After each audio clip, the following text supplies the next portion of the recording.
ফিরে এলাম নতুন একটা রেসিপির সাথে। আশা করছি আপনারা সকলেই খুব ভালো আছেন, সুস্থ আছেন। আমিও খুব ভালো আছি। আমার রেসিপিগুলো যদি আপনাদের কাছে ভালো লেগে থাকে তাহলে অবশ্যই একটি লাইক করবেন আর নিজেদের আত্মীয় স্বজন পরিবারের লোকজনদের সাথে শেয়ার করবেন প্রচুর পরিমাণে। আর আমাকে কমেন্ট করে জানাতে একদমই ভুলবেন না যে রেসিপিগুলো আপনাদের কাছে কেমন লাগছে। আর আমার চ্যানেলে নতুন হলে চ্যানেলটিকে সাবস্ক্রাইব করে পাশে থাকা বেল আইকনটিকেও প্রেস করে রাখবেন, যাতে আমার চ্যানেলে নতুন কোনো রেসিপি আপলোড হওয়ার সাথে সাথে সবার আগে আপনাদের কাছে নোটিফিকেশন চলে যায়। তাহলে আসুন বেশি কথা না বাড়িয়ে দেখে নেওয়া যাক আমার আজকের এই রেসিপিটি। তো বম্বলনি বানানোর জন্য এখানে আমি সবার প্রথমে দিয়ে দেব 1 কাপ পরিমাণে উষ্ণ গরম দুধ।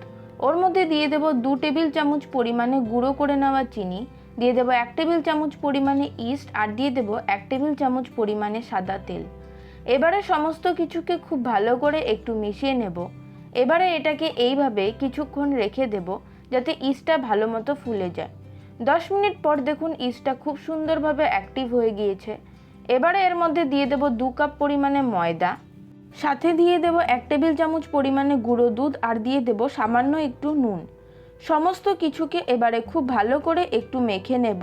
আর এখানে আপনারা চাইলে কিন্তু দুধের জায়গায় জলও ইউজ করতে পারেন, তবে দুধ দিয়ে তৈরি করলে এর টেস্টটা আরও বেশি ভালো হবে। আর অবশ্যই কিন্তু দুধ বা জলটাকে উষ্ণ গরম হতে হবে, খুব বেশি গরম হলেও হবে না, আবার খুব বেশি কম গরম হলেও হবে না, না হলে কিন্তু ইস্টটা ঠিকঠাকভাবে অ্যাক্টিভ হবে না। আর ইস্ট দিয়ে ডোটা মাখার সময় কিন্তু ডোটা অবশ্যই একটু নরম করে মাখতে হবে, তা না হলে কিন্তু ইস্ট অ্যাক্টিভ হতে অনেকটা সময় নিয়ে নেবে। তো ডোটা যাতে হাতে লেগে না যায় তার জন্য অল্প অল্প করে সাদা তেল দিয়ে ডোটাকে মেখে নিতে হবে। আর এতেই দেখবেন ডোটা খুব সুন্দরভাবে মাখা যাবে, একদম হাতে লেগে যাবে না। ডোটা মেখে নেওয়ার পর এবারে এটাকে ঢাকা দিয়ে 7 থেকে 8 ঘন্টার জন্য রেস্টে রেখে দেব, যাতে ডোটা খুব সুন্দরভাবে ফুলে যায়। তারপর 7 থেকে 8 ঘন্টা পর ঢাকাটাকে খুলে নিচ্ছি। দেখুন ডোটা কত সুন্দরভাবে ফুলে গিয়েছে। এবার সবার ফার্স্টে ডোটা থেকে এইভাবে পাঞ্চ করে হাওয়াটাকে বের করে নেব। তারপর আবারও খুব ভালো করে একটু মেখে নেব। ভালো করে মেখে নেওয়ার পর এবার ডোটাকে কিচেন স্ল্যাবের মধ্যে রেখে এইভাবে একটা ছুরির সাহায্যে 8 ভাগে ভাগ করে নেব।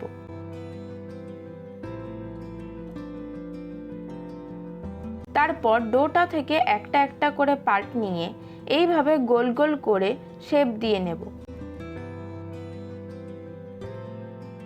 তারপর এটাকে একটা বাটার পেপারে ভালো মতো অয়েল ব্রাশ করে ওর উপরে রেখে দেব। এটাকে ডিরেক্ট প্লেটের ওপরে রাখলে কিন্তু এটা চিপচিপে হয়ে প্লেটের মধ্যে লেগে যেতে পারে।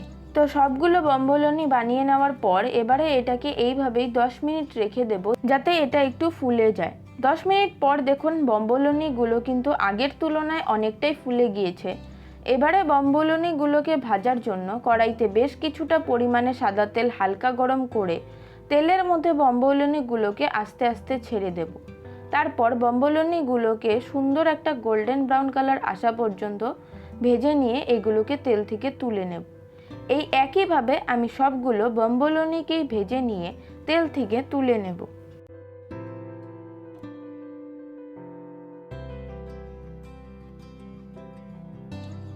দেখুন বম্বলনিগুলো আমার কতটা সফট হয়েছে।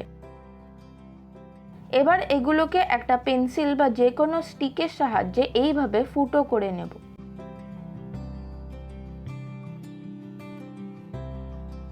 তারপর এগুলোর মধ্যে একটা পাইপিং ব্যাগের সাহায্যে চকলেট স্প্রেড বা নিউটেলা ভরে নেব।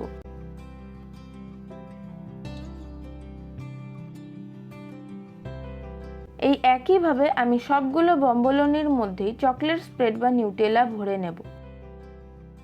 তারপর এগুলোর ওপরে এইভাবে একটু চিনির গুঁড়ো লাগিয়ে নেব, যাতে দেখতেও ভালো লাগে আর খেতেও ভালো লাগে।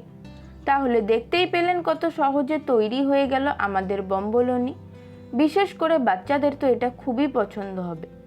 রেসিপিটা কেমন লাগলো অবশ্যই কমেন্ট করে জানাবেন। ভালো লাগলে আপনারা অবশ্যই একবার বাড়িতে ট্রাই করে দেখতে পারেন। আশা করছি সকলেরই খুব ভালো লাগবে। আর রেসিপিটাকে ইউটিউব থেকে দেখে থাকলে চ্যানেলটিকে সাবস্ক্রাইব করে পাশে থাকা বেল আইকনটিকেও অবশ্যই প্রেস করে দেবেন।